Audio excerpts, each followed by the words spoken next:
সুপ্রিয় শিক্ষার্থীরা, ঢাকা কলেজ কর্তৃক আয়োজিত অনলাইন ক্লাসে তোমাদেরকে আমি স্বাগত জানাচ্ছি। আমি শান্তনু হাসান, প্রভাষক ব্যবস্থাপনা বিভাগ, ঢাকা কলেজ, ঢাকা।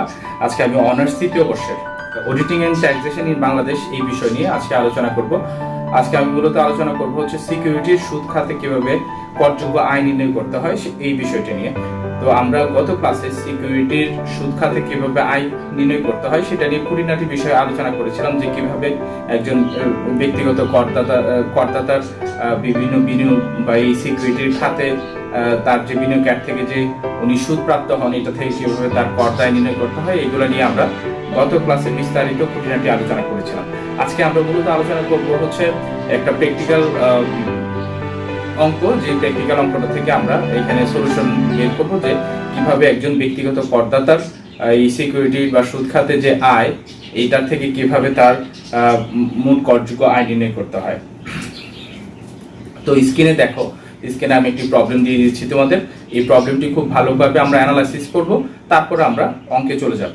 তো স্ক্রিনে যে প্রবলেমটি দেওয়া আছে, দেখো এখানে বলা আছে যে নিম্নলিখিত তথ্য হতে জনাব হাসানের 2018-19 সালের আয় বর্ষের সিকিউরিটির বা সিকিউরিটির সুদ খাতে আয় নির্ণয় করো।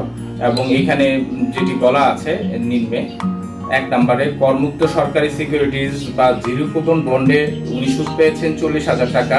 দ্বিতীয়ত বলা আছে 10% করমুক্ত সরকারি সিকিউরিটিজের মূল্য হচ্ছে 1,40,000 টাকা। এবং 3 নম্বরে বলা আছে 10% বিদেশি করমুক্ত সরকারি সিকিউরিটিজের মূল্য 1,60,000 টাকা। এবং চতুর্থ বলা আছে কর বাদ সরকারি সিকিউরিটিজের সুদ যেটা ক্রয়কৃত হয়েছে হচ্ছে 2004 সালে, এটা 16,000 টাকা দেওয়া আছে। তো এখানে অঙ্কের ভিতরে এই বিষয়টা খুব ভালোভাবে মনে রাখতে হবে, যে এখানে ক্রয়কৃত 2004 সালে লেখা আছে। তো আমরা গত ক্লাসে কিন্তু এই বিষয়টা নিয়ে আলোচনা করেছি। যদি কোন সিকিউরিটি যদি 2005-এর জুনের 2005-এর জুলাইয়ের 1 তারিখের আগে যদি ক্রয় করা হয়, তাহলে এখানে আমরা বলেছি যে মোটাঙ্কিত করতে গেলে 20% ধরে মোটাঙ্কিত করতে হয়, যে উৎসে কর 20% কর্তন করা হয়, ওই ধরে আমার মোটাঙ্কিত করতে হয়। কিন্তু বর্তমান সময়ে আমরা 2014 সালের যে আয়কর অধ্যাদেশ, এটা অনুযায়ী আমরা এখানে 5% হারে মোটাঙ্কিত করি। কিন্তু যদি এখানে অঙ্কে লেখা থাকে 2004 সালে অথবা 2003 সালে অথবা 2005 সালের পূর্বে যদি কোনো সিকিউরিটিজ ক্রয় করা হয়, সেই সিকিউরিটিজের সুদটা কিন্তু আমাদেরকে মোটাঙ্কিত করতে হবে হচ্ছে 20% হারে। তো সেই কারণে আমরা 4 নম্বরে যেটা লেখা ছিল সেটা একটু সতর্কভাবে, এই কারণে এটাকে ক্যালকুলেশন করতে হবে। 5 নম্বর হচ্ছে এখানে 12% হারে করবাদ সরকারি সিকিউরিটিজের মূল্য দেওয়া আছে 1,20,000 টাকা। তো এইখানে আমরা সিকিউরিটিজের সুদও দেওয়া থাকে অনেক সময়, আবার সিকিউরিটিজের মূল্য দেওয়া থাকে, যে কত পার্সেন্ট হারে এইখানে এই সিকিউরিটিজটা কিনা হয়েছে। তো আমার যদি সিকিউরিটিজের মূল্য দেওয়া থাকে, এটার উপর সরাসরি যদি আমি কত পার্সেন্ট সুদ পেয়েছি সেটা যদি বের করে ফেলি, সেটা হচ্ছে মোট সুদ। তো সেটাকে আর মোটাঙ্কিত করতে হয় না। কিন্তু যদি সরাসরি সুদ দেওয়া থাকে, এই সুদগুলো আমাদেরকে মোটাঙ্কিত করতে হয়। এবং কোন কোন আমরা সিকিউরিটিজের সুদ বাবদ আয়গুলো মোটাঙ্কিত করবো, সেটা আমরা কিন্তু গত ক্লাসে খুব সহজে কিভাবে বের করা যায়, এটা চার্ট এঁকে আমরা কিন্তু আলোচনা করেছি। তো তোমরা চাইলে গত ক্লাসটাও একটু দেখে নিতে পারো এই ক্লাসটা করার আগে। এরপরে হচ্ছে আমাদের এখানে বাণিজ্যিক সিকিউরিটিজের সুদ 6 নম্বরে বলা আছে যে অননুমোদিত 14,000 টাকা। যদিও এখানে অননুমোদিত বলা আছে, তো এখানে অননুমোদিত এই বিষয়টা আসলে এখন বাংলাদেশের প্রেক্ষাপটে আমরা এটা লিখি, বা অনেক খাতে অননুমোদিত যেই 6 নম্বরে দেখো এখানে লেখা আছে বাণিজ্যিক সিকিউরিটিজের সুদ অননুমোদিত হচ্ছে 14,000 টাকা। তো এখানে অননুমোদিত যে বাণিজ্যিক সিকিউরিটিজের সুদ, এইটা কিন্তু আমরা শুধুমাত্র বাংলাদেশের এই যারা এই বাংলাতে যারা এই বইগুলোতে অঙ্কগুলো দিয়েছেন, তাদের এখানে আমরা দেখি। কিন্তু আসলে আয়কর অধ্যাদেশে এরকম অননুমোদিত কোন সিকিউরিটিজ বলতে কোন সিকিউরিটিজ নেই, এটার আসলে অস্তিত্ব পাওয়া যায় না। তো এটা অঙ্কের খাতিরই এখানে দেওয়া থাকে, তো এটার কোনো ব্যাখ্যা বা এখানে অস্তিত্ব নেই। তো এখানে সরকারি সিকিউরিটিজ যেটা এখানে বলা আছে অননুমোদিত, এটার সুদ 14,000 টাকা এখানে দেখানো হয়েছে। এরপরে 7 নম্বর হচ্ছে 8% হারে বাণিজ্যিক সিকিউরিটিজের মূল্য অননুমোদিত, এটা হচ্ছে অনুমোদিত, ঠিক আছে। 8% বাণিজ্যিক সিকিউরিটিজের মূল্য যেটা অনুমোদিত 2 লাখ টাকা দেওয়া আছে, এটা সিকিউরিটিজের মূল্য দেওয়া আছে, আর উপরে বাণিজ্যিক সিকিউরিটিজের সুদটা দেওয়া আছে। এরপরে হচ্ছে জনাব হাসানের অননুমোদিত বাণিজ্যিক সিকিউরিটিজ ক্রয়ের জন্য জনাব হাসান 10% হারে সুদে 1 লাখ টাকা ঋণ গ্রহণ করেছেন, এটা বলা আছে, এবং 8% হারে উনি অনুমোদিত বাণিজ্যিক সিকিউরিটিজের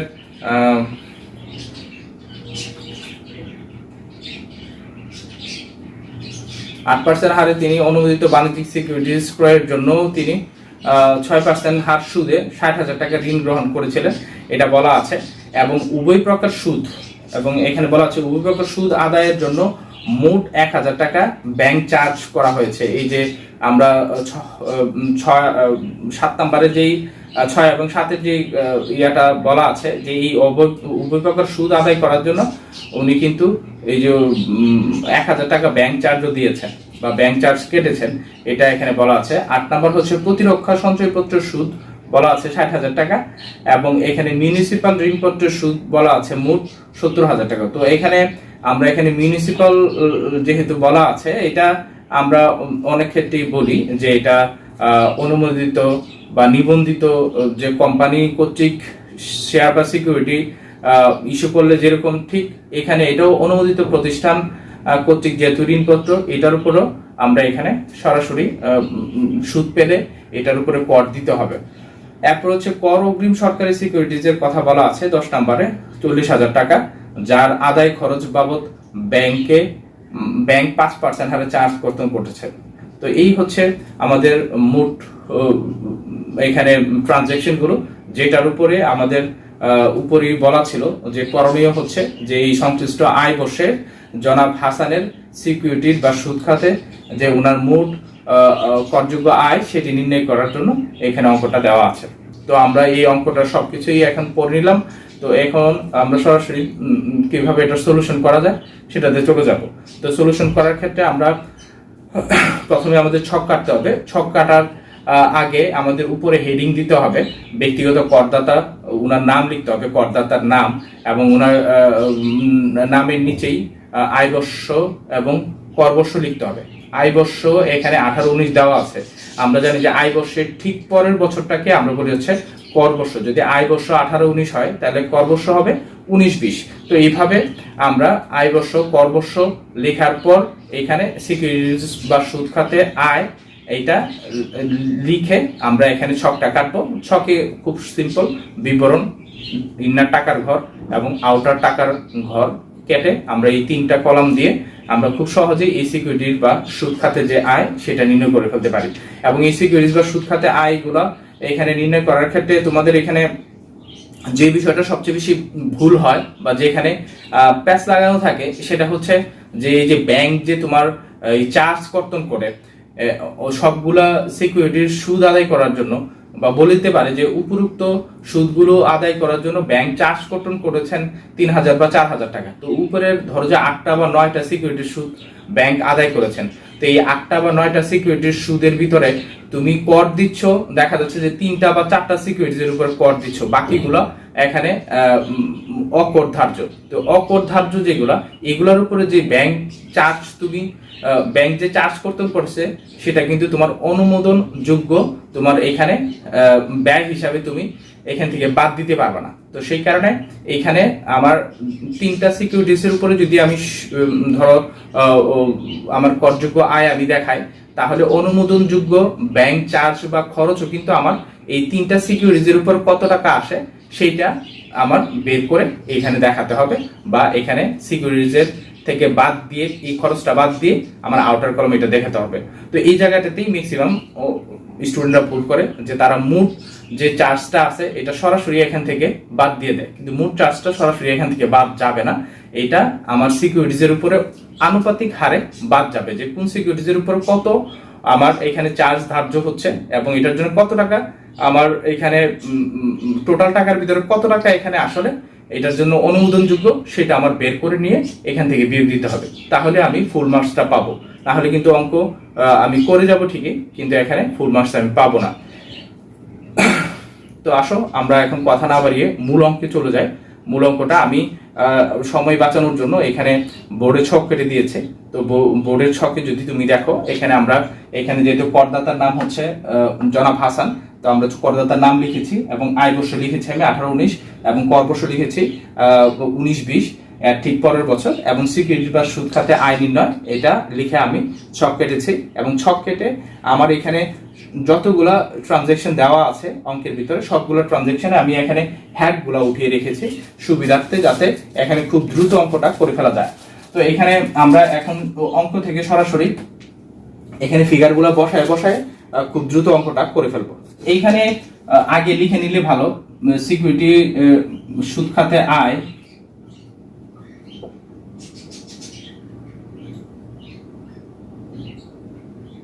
সিকিউরিটির সুদ খাতে আয় ধারাটা এখানে লিখে নিলে ভালো। ধারা হচ্ছে এখানে আমাদের 22-23, ঠিক আছে, এখানে এই ধারাটা লিখে নিতে হবে, লিখে নিলে ভালো। এরপরে হচ্ছে এই সিকিউরিটি বা সুদ খাতে আয়টা আমরা গণনা শুরু করব। তো প্রথম যেটা আছে আমাদের এখানে বলা আছে যে জিরো কুপন বন্ড, ঠিক আছে, জিরো কুপন বন্ড এখানে তোমাদের অঙ্কে জিরো কুপন বন্ড বা এখানে করমুক্ত সরকারি সিকিউরিটি যদি বলা থাকে বা এখানে জিরো কুপন বন্ড যদি উল্লেখ থাকে, এইটা আমরা এখানে ইনার কলামে লিখব। আমরা জানি যে জিরো কুপন বন্ডের উপরে এখানে এটা অকরধার্য, এটার উপরে সুদ দিতে হয় না। তো এখানে জিরো কুপন বন্ডের কথা বলা আছে আমাদের অঙ্কে 40,000 টাকা। আমরা এখানে জিরো কুপন বন্ডের সুদ 40,000 টাকা ইনার কলামে লিখলাম। এরপরে বলা আছে হচ্ছে 10% হারে অঙ্কে যদি একটু যাও, আমরা সাইড স্ক্রিনে অঙ্কটা দিয়ে দিয়েছি, অঙ্কে যদি তুমি একটু দেখো অঙ্কে সাইড স্ক্রিনে দেওয়া আছে যে আমাদের এখানে 10% হারে করমুক্ত সরকারি সিকিউরিটিজের কথা বলা আছে হচ্ছে এখানে 1,40,000 টাকা, 1,40,000 টাকা করমুক্ত সরকারি সিকিউরিটিজ এর 10%, যেহেতু 10% হারে সুদ আসে হচ্ছে 14,000 টাকা। 1,40,000 টাকা 10% করমুক্ত সরকারি সিকিউরিটিজের সুদ আছে হচ্ছে 14,000 টাকা। এটাও আমরা ইনার কলামে লিখলাম, কারণ এটা যেহেতু করমুক্ত, মূল কথা হচ্ছে এটা করমুক্ত এবং এটাও যেহেতু জিরো কুপন বন্ড করমুক্ত, যেহেতু এগুলা সম্পূর্ণই অকরধার্য, এটা আউটার কলামে যাবে না। এরপরে হচ্ছে আমাদের এখানে 3 নাম্বারটা দেখো, আমরা লিখেছি 10% বিদেশি করমুক্ত সরকারি সিকিউরিটিজের সুদ। 10% হারে বিদেশি করমুক্ত সরকারি সিকিউরিটিজ কিনেছেন হচ্ছে 1,60,000 টাকা।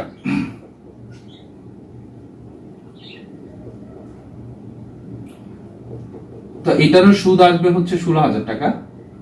তো আমাদের এই যে টোটাল টাকাটা এখন দেখো এটাও করমুক্ত, ঠিক আছে, এই টোটাল টাকাটাই আমরা এখানে 16, 14, এখানে আমাদের হচ্ছে 30, 40, 70,000 টাকা। তো 70,000 এই মোট টাকাটাই আমরা এখানে বাদ অকরধার্য সম্পূর্ণ লিখে এখানে ধরো যে 70,000 টাকা পুরোটাই হচ্ছে অকরধার্য সম্পূর্ণ, ঠিক আছে, মাইনাস দিয়ে দিলে এখানে কোনো কিছুই যাবে না, এটা হচ্ছে নীল। তো আমাদের এখানে এটা একটা টিকা দিয়ে দিতে হবে। যদি আমরা জানি যে আয়কর অধ্যাদেশ 1984 অনুযায়ী এইখানে জিরো কুপন বন্ড অথবা সরকারি করমুক্ত যেই সিকিউরিটিজ গুলো আছে এইগুলোর উপর বিনিয়োগ করলে এটা থেকে যে সুদ প্রাপ্ত হয় একজন বিনিয়োগকারী এই সুদের উপরে কর দিতে হয় না। তো সেই কারণে আমরা এটা টিকা হিসাবে লিখে দিব যে এটা এই কারণে আমরা অকরধার্য হিসাবে পুরো টাকাটাই আমরা বাদ দিয়ে দিয়েছি এবং এটা করযোগ্য আয় হিসাবে আসবে না। এরপর হচ্ছে দ্বিতীয় আমরা যে কাজটা, চতুর্থ পয়েন্টে যদি আমরা যাই, করবাদ সরকারি সিকিউরিটিজের সুদ। এখানে করবাদ সরকারি সিকিউরিটিজ এখানে বলা আছে যে উনি করবাদ সরকারি সিকিউরিটিজের সুদ পেয়েছেন হচ্ছে 16,000 টাকা। তো আমরা এখানে করবাদ সরকারি সিকিউরিটি যেহেতু উনি পেয়েছেন সরকারি সিকিউরিটিজ, করবাদ সরকারি সিকিউরিটিজ, এবং এখানে ব্র্যাকেটে দেওয়া আছে, দেখো ব্র্যাকেটে দেওয়া আছে এটা 2004 সালে কিনেছে। 2004 সালে, যেহেতু আমরা জানি যে 2005 সালের জুলাইয়ের 1 তারিখের আগে যে সিকিউরিটিজ গুলা কিনা হয়েছে এবং এটার উপর যে সুদ প্রাপ্ত হয় এটার উপর 20% আসলে আমাদেরকে মোটাঙ্কিত করে এই নিট টাকাটাকে মোট সুদে কনভার্ট করে নিতে হয়। তো এটা 20% যদি আমরা মোটাঙ্কিত করি, এই 16,000 টাকা আমরা জানি যে মোটাঙ্কিত করার সূত্রটা আমরা গত ক্লাসে তোমাদেরকে বলেছি। মোটাঙ্কিত করার সূত্র হচ্ছে যেটা হচ্ছে নিট সুদ গুণন 100 ডিভাইডেড বাই আমরা এখানে সুদের হার, মোট হার বিয়োগ সুদের হার। তো আমরা এখানে যেহেতু আমরা বলেছি যে 2004 সালের এটা, এবং 2004 সালে আমরা বলেছি 2005 সালের আগে যতগুলো সিকিউরিটিজ কিনা হতো, এটার উপরে যে সুদ প্রাপ্ত হতো সেগুলো 20% হারে উৎসে কর কর্তন করা হতো। তো সেই কারণে মোটাঙ্কিত করতে গেলে এই 20%কে আবার আমাদের এখানে নিয়ে আসতে হতো, নিয়ে এসে এটাকে মোটাঙ্কিত করতে হতো। তো এখানে 20% হলে এখানে আমরা যদি এটা থেকে এটা বাদ দিই তাহলে আসে হচ্ছে 80, ঠিক আছে। তো এখানে 80 উপরে 20, তো আমরা এখানে কাটাকাটি করলে মোট টাকাটা এখানে আসলে এখানে 8 দোকানে 16, মোট টাকাটা আসে হচ্ছে 20,000 টাকা। তো এখানে করবাদ সরকারি সিকিউরিটিজের সুদ, তো এখানে টোটাল টাকাটাই আসে 20,000 টাকা। তো এই 20,000 টাকা সরাসরি আমরা আউটার কলামে বসিয়ে দিতে পারি, কারণ এখানে করবাদ সরকারি সিকিউরিটি যেটা আমরা এটাকে বলেছি যে ল্যাস ট্যাক্স গভর্নমেন্ট সিকিউরিটিজ এর ইন্টারেস্টটা করযোগ্য আয় এবং এটা সম্পূর্ণই কর দিতে হবে, এবং কর দেওয়ার ক্ষেত্রে আমরা বলেছি যে এটাকে মোটাঙ্কিত করে কর দিতে হবে, কারণ এটা যে অ্যামাউন্টটা দেওয়া থাকে এটা দেখা যায় যে নিট সুদ, তো এটাকে আমার মোট সুদে কনভার্ট করে আমাকে এটার উপরে করযোগ্য আয়টা দেখাতে হবে। এরপর হচ্ছে আমরা এখানে যদি দেখি 12% হারে করবাদ সরকারি সিকিউরিটিজের সুদ, আমাদের অঙ্কে যদি দেখো যে 12% হারে করবাদ সরকারি সিকিউরিটিজ হচ্ছে 1,20,000 টাকা। তো এখানে করবাদ সরকারি সিকিউরিটিজ 1,20,000 টাকা, এটা যদি আমি 12% হারে সুদ ধার্য করি 12 144, তার মানে এখানে 14,400 টাকা এখানে সুদ আসে। যে 12% করবাদ সরকারি সিকিউরিটিজের সুদ আসে হচ্ছে 14,400 টাকা। তো আমরা এই করবাদ যদি কথাটা লেখা থাকে যে less tax government securities, less tax government securities লেখা থাকলেই এটা করযোগ্য আয় হিসাবে আউটার কলামে চলে যাবে। তো এই কারণেই এটা আমরা এখানে আউটার কলামে লিখে দিব 14,400। এবং এখানে এটা কিন্তু মোটাঙ্কিত অ্যামাউন্ট, কারণ আমি সরাসরি 12% আমার মোট যে সিকিউরিটির মূল্য এটার উপরে সুদটা আমি ক্যালকুলেশন করেছি, সেই কারণে এটা মোটাঙ্কিত। তো সবসময় মনে রাখতে হবে যে করবাদ যেগুলো আছে, যে করবাদ গুলাকে মোটাঙ্কিত হারে আমাদেরকে দেখাতে হবে, কারণ এগুলা নিট সুদে দেওয়া থাকে। করবাদ মানে হচ্ছে লেস ট্যাক্স, বা এটা করটা অলরেডি কাটা হয়েছে, তো সেই কারণে এটাকে আমার মোটাঙ্কিত অবশ্যই করতে হবে। তো যেহেতু এটা মোটা অ্যামাউন্টের উপর আমি 12% ধরেছি, এটাই মোটাঙ্কিত অ্যামাউন্ট উপরটার মতো, এই কারণে আমি এটা করিনি। তো এই কারণে দুইটাই আমার আউটার কলামে বসবে। এরপরে হচ্ছে আমার 6 নাম্বারটা বাণিজ্যিক সিকিউরিটিজের সুদ। তো অঙ্কে বলা আছে যে বাণিজ্যিক সিকিউরিটিজের সুদ হচ্ছে এখানে 14,000 টাকা। তো বাণিজ্যিক সিকিউরিটিজের সুদ 14,000 টাকা, এবং এইখানে এই বাণিজ্যিক সিকিউরিটিজটা উনি কেনার জন্য, এইটাতে ইনভেস্ট করার জন্য উনি 1 লাখ টাকা ব্যাংক থেকে ঋণ নিয়েছেন, যেটা 10% হারে উনাকে সুদ পে করতে হয়েছে এই ঋণটার জন্য, এবং এইটার উপরে ব্যাংক চার্জও করেছেন, এই কথাটা এখানে বলা আছে। তো আমাদের এখানে দুইটা জিনিস একসাথে বলা আছে, যে উনি বাণিজ্যিক সিকিউরিটিজে যে 14,000 টাকা সুদ পেয়েছেন, এটার পাশাপাশি উনি 8% হারে আরেকটা বাণিজ্যিক সিকিউরিটিজ কিনেছেন, যেটা 2 লক্ষ টাকা যেটার মূল্য, এবং এটার উপর 8% হারে উনি সুদ পেয়েছেন। 2 লক্ষ টাকা মূল্য হইলে এটার উপর 8% সুদ হইলে উনি আসলে এখানে 2 লক্ষ টাকার বাণিজ্যিক সিকিউরিটিজ, এটার উপরে 8% হারে সুদ, এবং 14,000 টাকা বাণিজ্যিক সিকিউরিটিজ উনি অলরেডি কিনেছেন। তো এটা হচ্ছে 16,000 টাকা, ঠিক আছে, 2,000 হারে। তো এটার জন্য উনি 6% হারে ব্যাংক থেকে ঋণ নিয়েছেন। তো 6% হারে 60,000 টাকা উনি ব্যাংক থেকে ঋণ নিয়েছেন, 60,000 টাকা 6% হারে ঋণ নিয়েছেন। তো এখানে বাণিজ্যিক সিকিউরিটিজ যেটা আছে, বাণিজ্যিক সিকিউরিটিজ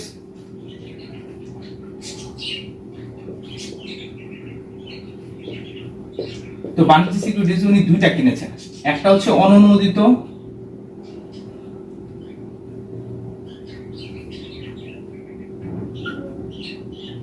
সুদ হচ্ছে এটা 14,000 টাকা, আরেকটা উনি কিনেছেন এটা হচ্ছে অনুমোদিত,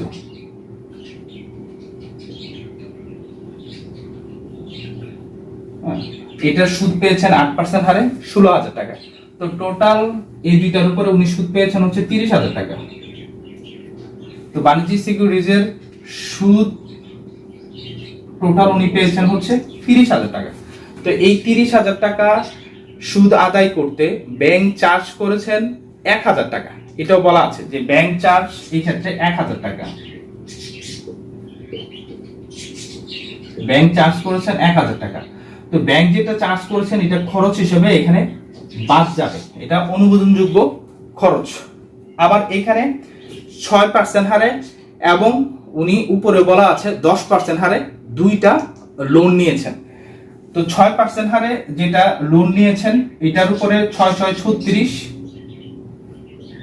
3,600 টাকা, এবং 10% হারে যে উনি 1 লাখ টাকা নিয়েছেন এটার উপরে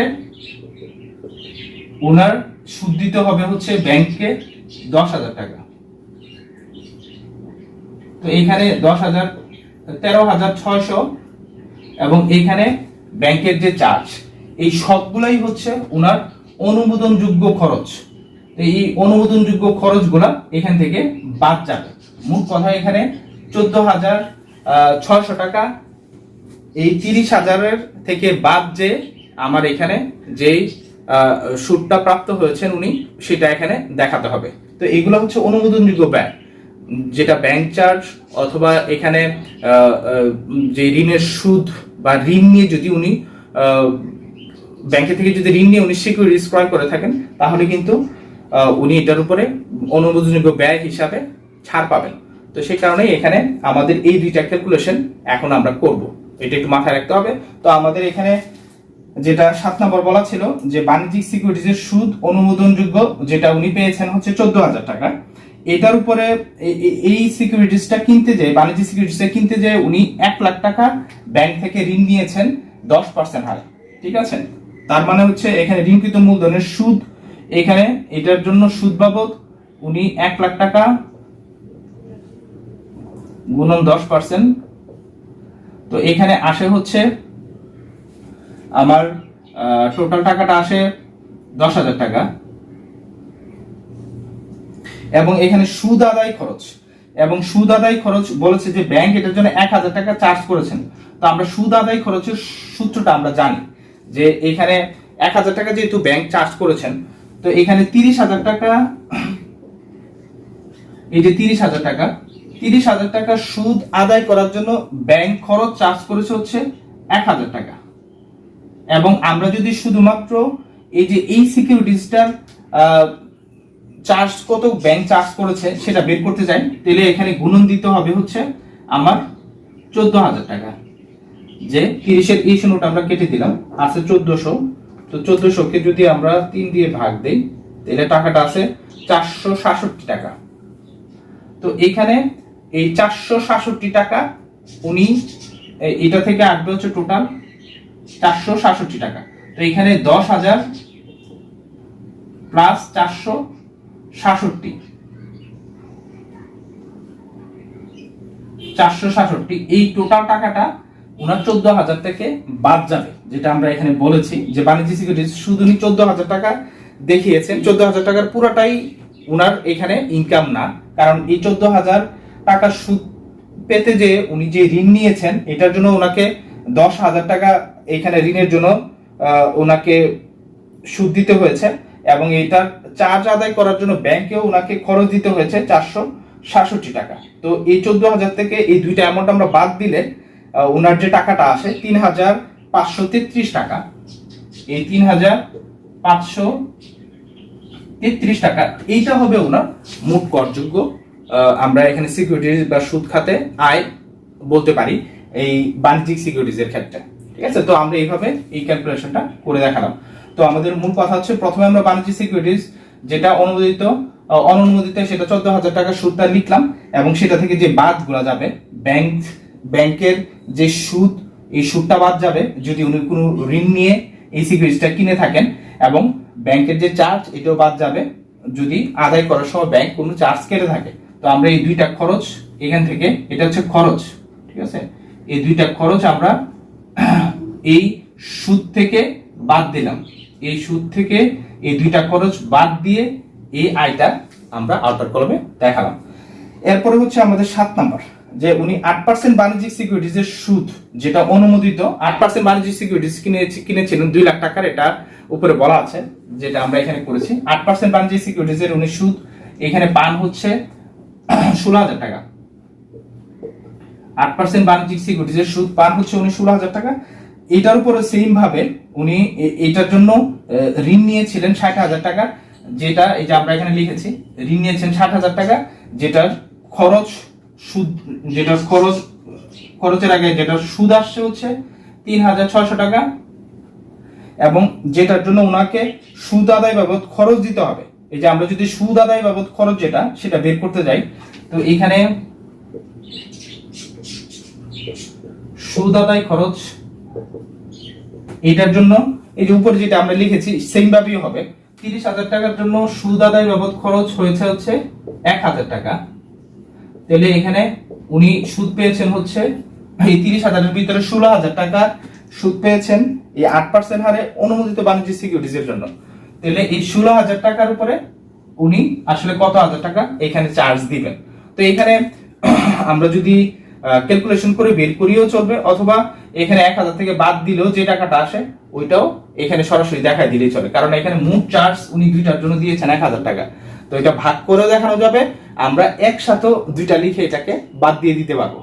তো আমরা এখানে 3টা শূন্য কেটে দিলাম, অথবা এখানে 30, তো আমরা এখানে 1600কে যদি ভাগ দেই এখানে 3 দিয়ে, তো 1600কে 3 দিয়ে ভাগ দিলে এখানে আসতেছে 533 টাকা।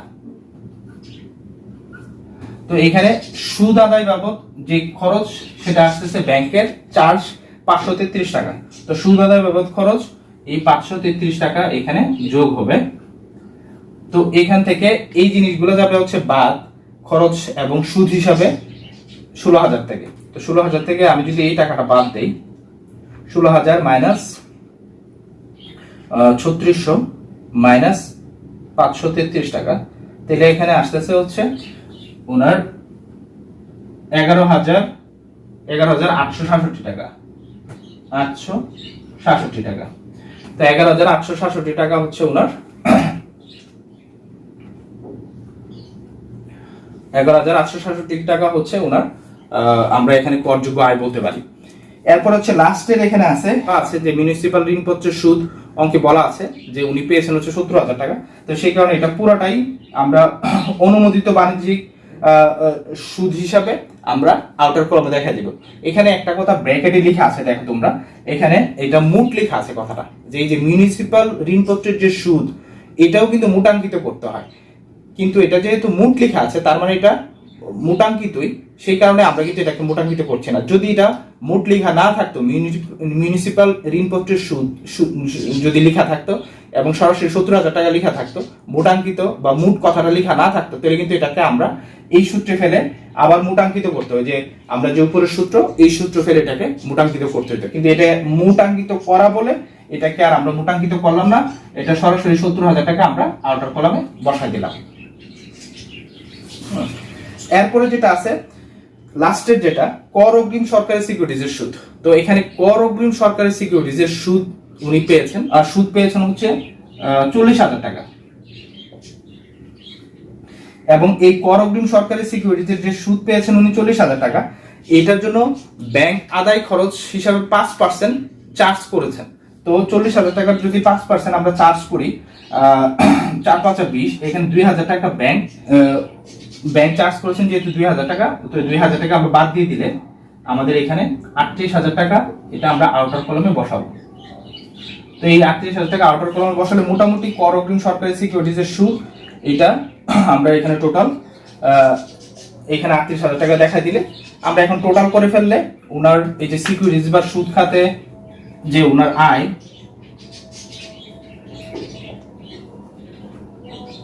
সুদ খাতে ওনার মোট আয়, সিকিউরিটিজ বা সুদ খাতে ওনার মোট করযোগ্য আয়টা আমরা এখানে টোটালটা যোগ করে ফেললে কিন্তু বের হয়ে যাবে। তো আমরা এটা একটু যোগ করে ফেলবো, যোগ করলে আমরা এখানে মোট যে টাকাটা পাবো সেটাই হচ্ছে ওনার সিকিউরিটিজ বা সুদ খাতে মোট আয়। তবে এখানে একটা কথা আছে, আমরা কর অগ্রিম এখানে যে জিনিসটা আছে অনেকেরই এখন কোশ্চেন হতে পারে যে স্যার এটা মোটাঙ্কিত হলো না কেন। এটা সবসময় মনে রাখতে হবে, যদি কর অগ্রিম হয়, কর অগ্রিম হলে অবশ্যই মনে রাখতে হবে এখানে কর অগ্রিম হলে আমাদের মোটাঙ্কিত করতে হবে না, কারণ এটাতে আগেই এখানে প্রাপ্য সুদ যেটা সেটা বের করে এখান থেকে বাদ দিয়ে এই সিকিউরিটিজটা যে সুদ সেটা ধার্য করা হয়। তো সেই কারণেই এখানে এটাকে আর মোটাঙ্কিত করতে হয় না। এটাই মনে রাখতে হবে যে কর অগ্রিম যে সরকারি সিকিউরিটিজ বা কর অগ্রিম কথাটা লেখা থাকলে এটা এই অ্যামাউন্টটাকে মোটাঙ্কিত করতে হবে না। কিন্তু এটার উপরে যদি কোনো চার্জ দিতে হয় অথবা এটা কিনতে যে আমি এই সিকিউরিটিটা কিনতে যে যদি কোনো ঋণ নেই সেটা যদি সুদ দিতে হয়, এগুলো অনুমোদনযোগ্য খরচ হিসাবে এখান থেকে বাদ দিয়ে আমার করযোগ্য যে আয়টা আছে সেটা দেখাইতে হবে। এটাই হচ্ছে অঙ্ক। তো আমরা এখন আসলে টোটালটা আমরা যোগ করে ফেলি। টোটাল যোগ করে ফেললে এখানে হচ্ছে 20,000 প্লাস 14,400 প্লাস এখানে 3,533 প্লাস এখানে 11,866 প্লাস এখানে 70,000 প্লাস এখানে 38,000। তো টোটাল আসতেছে হচ্ছে আমাদের 1,57,800 টাকা। 1,57,800। তো এই 1,58,800 টাকাই হচ্ছে ওনার সিকিউরিটির সুদ খাতে মোট করযোগ্য আয়। তো 1,58,800 টাকা আমার অঙ্ক বের হলে আমার অঙ্ক মিলে গেল। তবে এখানে আমি যে টিকা দিয়ে একটা জিনিস এখানে তোমাদেরকে মনে করে দেওয়ার জন্য রেখেছি, যে টিকাটা অবশ্যই দিতে হবে। তোমার এটার পাশে একটা টিকা দিতে হবে যে তুমি এটা যেভাবে বের করেছো, এই বের করাটা তুমি টিকা হিসাবে তুমি আলাদা একটা জায়গাতে করে দেখাবা। ঠিক এখানে এই যে ক্যালকুলেশন যেটা আছে এটাও তুমি টিকা হিসাবে আলাদা জায়গাতে দেখাবা। আবার এখানে আরেকটা জিনিস এখানে ছিল আমাদের অঙ্কে, সেটা হচ্ছে প্রতিরক্ষা সঞ্চয়পত্রের সুদ, যেটা আমরা এখানে দেখাই নাই। এই প্রতিরক্ষা সঞ্চয়পত্রের সুদটা অন্যান্য খাতের আয়ের সাথে এটা যোগ হয় বিদায় এটা আমরা সিকিউরিটির সুদ খাতে এটাকে অন্তর্ভুক্ত করি নাই। এটাও একটা টিকা দিয়ে দিতে হবে যে প্রতিরক্ষা খাতে যে তোমার সঞ্চয়পত্র এটা আসলে অন্যান্য আয় হিসাবে এটাকে ওই সুদটাকে ওইখানে অন্তর্ভুক্ত করা হচ্ছে। এটাকে সিকিউরিটিজ বা সুদ খাতে আয়ে এটারে ধরতে হয় না বা আনতে হয় না। তো সেই কারণে এটা আমরা এখানে আনি নাই। তো এইভাবে আমাদের এখানে প্রত্যেকটা কথায় যে কর অগ্রিম যেটাকে মোটাঙ্কিত করতে হয় না, এখানে আমরা মোটাঙ্কিত কেন করলাম না সেটাও এখানে লিখে দিতে হবে। আবার এইখানে যে ক্যালকুলেশন যেটা যে অনুমোদনযোগ্য ব্যয় যেটা আমরা বের করেছি 6 এবং 7, এটা কিভাবে আমরা বের করেছি এটা আমাদের আলাদা জায়গাতে ক্যালকুলেশন করে আমরা এখানে টিকা হিসাবে দিয়ে দিতে পারি। তো এইভাবেই আমরা মোটামুটি সিকিউরিটিজ খাতে যে সুদ এটা থেকে কিভাবে আয় বের করতে হয় এই অঙ্কগুলো সহজেই করে ফেলতে পারি। এটা তোমাদের 4 মার্চের একটা অঙ্ক হিসেবে থাকে। এতক্ষণ যা আলোচনা করলাম আমরা আজকে মোটামুটি সিকিউরিটি বা সুদ খাতে যে করযোগ্য আয় সেটা কিভাবে বের করতে হয় এতক্ষণ আলোচনা করেছি এবং খুঁটিনাটি বিষয়গুলো সবগুলো পয়েন্টই আমরা আনার চেষ্টা করেছি। তবে একটা জিনিস এখানে আমরা পুরোপুরি আনি নাই বা অল্প অল্প এনেছি, যেটা তোমরা অবশ্যই অঙ্কের ক্ষেত্রে খেয়াল রাখবা।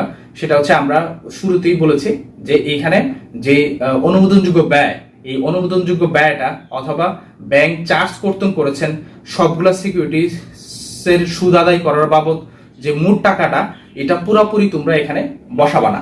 এটা বসানোর ক্ষেত্রে যে এই ক্যালকুলেশনগুলো ফলো করবা। যে আমরা এখানে ধরো বলেছি যে এখানে দুইটা সিকিউরিটিজের সুদ বাবদ, বাণিজ্যিক সিকিউরিটিজের সুদ বাবদ 14 এবং 16,000 টাকার এই টাকাটার জন্য এই টোটাল 30,000 টাকার জন্য ব্যাংক চার্জ কর্তন করেছেন 1,000 টাকা এখানে বলা আছে। তো এখানে এই 1,000 টাকা এই পুরাটার জন্য ব্যাংক চার্জ কর্তন করেছেন। ধরো এখানে এটা হচ্ছে বাণিজ্যিক সিকিউরিটিজের সুদ 14,000 টাকা, ঠিক আছে। তো আমরা যদি এখন এই দুইটা যদি ক্যালকুলেশন করি তো টোটাল আসছে 30,000 টাকা এবং বললো যে ব্যাংক এই উভয়ের জন্য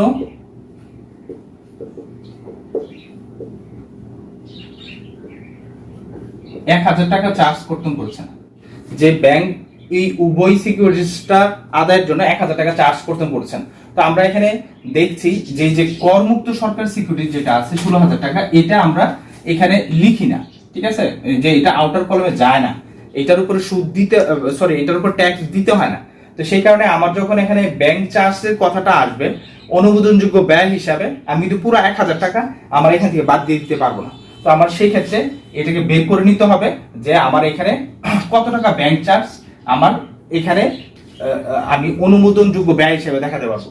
তো এখানে শুধুমাত্র 14,000 টাকার সিকিউরিটি আমরা এখানে এখানে আমরা করযোগ্য আয় হিসেবে দেখাবো। তো এই কারণে এখানে 14,000 টাকা যেটা আছে, এই 14,000 টাকার উপরে আমি অনুমোদনযোগ্য ব্যয় হিসেবে ছাড় পাবো। তো আমরা একটু আগে দেখিয়েছি যে 30,000 টাকার জন্য ব্যাংক চার্জ করছে হচ্ছে 1,000 টাকা। তাহলে 14,000 টাকার জন্য ব্যাংক আসলে ব্যাংক চার্জটা কত হবে? তো এখানে আমরা ক্যালকুলেশন করে একটু আগে বের করেছি যে 14,000 এর জন্য ব্যাংক চার্জটা হবে হচ্ছে 467 টাকা। তাহলে আমরা কিন্তু এখানে অনুমোদনযোগ্য ব্যয় হিসাবে আমরা যখন এখানে সিকিউরিটিটা লিখব যে অনুমোদিত এখানে বাণিজ্যিক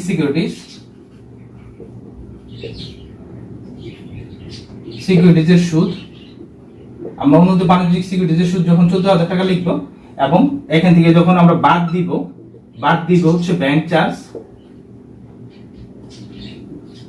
চার্জ, তাহলে কিন্তু আমরা বাদটা দিব হচ্ছে এইভাবে, এই যে 30,000 লিখে আমরা এখানে 1,000 দিয়ে এটা আমরা নোট হিসাবে দিয়ে এখানে আসতেছে হচ্ছে আমার টোটাল 467 টাকা। এই 467 টাকা এখান থেকে বাদ দিতে হবে। আমরা কখনোই এখানে 1,000 টাকা এই 14,000 থেকে সরাসরি বাদ দিতে পারবো না।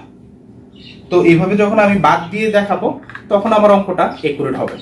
আদারওয়াইজ কিন্তু 1,000 টাকা বাদ দিলে অঙ্কটা কিন্তু একুরেট হবে না, ভুল হবে। কারণ এখানে এই সিকিউরিটিসটা কিন্তু আমার করযোগ্য না, সে কারণে এটার উপরে আমি কোনো ধরনের এইখানে অনুমোদনযোগ্য ব্যয় এখান থেকে বাদ পাবো না বা বাদ দিতে পারবো না। তো সেই কারণেই আমরা এই জিনিসটা খেয়াল রাখলে আমার অঙ্কে আর ভুল হবে না।